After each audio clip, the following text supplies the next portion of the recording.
Assalamualaikum warahmatullahi wabarakatuh. Abu Nawas hanya tertunduk sedih mendengar penuturan istrinya. Tadi pagi, beberapa pekerja kerajaan atas titan langsung Baginda Raja membongkar rumah dan terus menggali tanpa bisa dicegah. Kata mereka, tadi malam Baginda bermimpi bahwa di rumah Abu Nawas terpendam emas dan permata yang tak ternilai harganya. Tetapi setelah mereka terus menggali, ternyata emas dan permata itu tidak ditemukan. Dan Baginda juga tidak meminta maaf kepada Abu Nawas. Apabila mengganti kerugian, inilah yang membuat Abu Nawas memendam dendam. Lama Abu Nawas memeras otak, namun belum juga ia menemukan muslihat untuk membalas Baginda. Makanan yang dihidangkan oleh istrinya tidak dimakan karena nafsu makannya lenyap. Malam pun tiba. Keesokan harinya, Abu Nawas melihat lalat-lalat mulai menyerbu makanan Abu Nawas yang sudah basi. Ia tiba-tiba tertawa riang.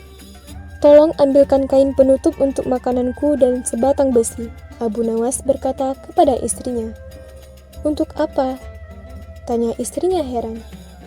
"Membalas Baginda Raja," kata Abu Nawas singkat. Dengan muka berseri-seri, Abu Nawas berangkat menuju istana.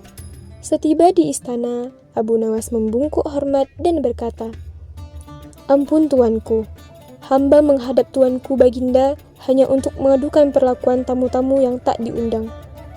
Mereka memasuki rumah hamba tanpa izin dari hamba dan berani memakan makanan hamba."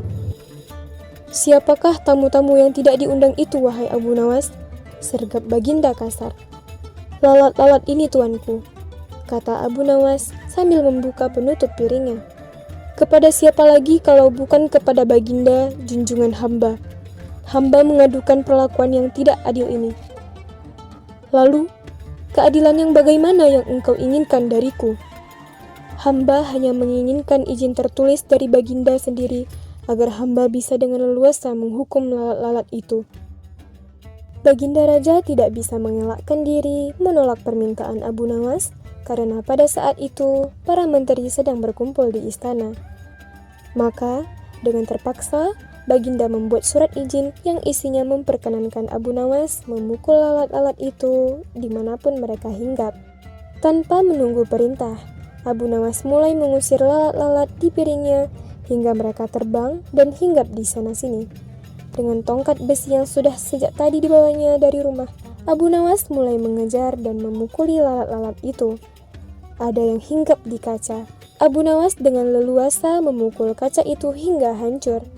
Kemudian vas bunga yang indah, kemudian giliran patung hias, sehingga sebagian dari istana dan perabotnya remuk diterjang tongkat besi Abu Nawas.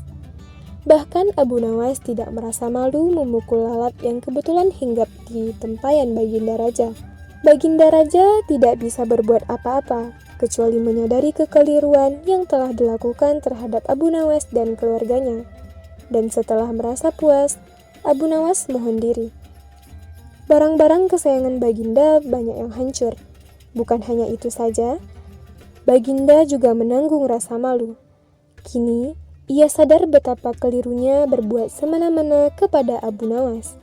Abu Nawas yang nampak lucu dan sering menyenangkan orang itu ternyata bisa berubah menjadi garang dan ganas, serta mampu membalas dendam terhadap orang yang mengusiknya.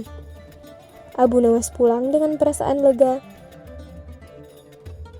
Istrinya pasti sedang menunggu di rumah untuk mendengarkan cerita apa yang dibawa dari istana.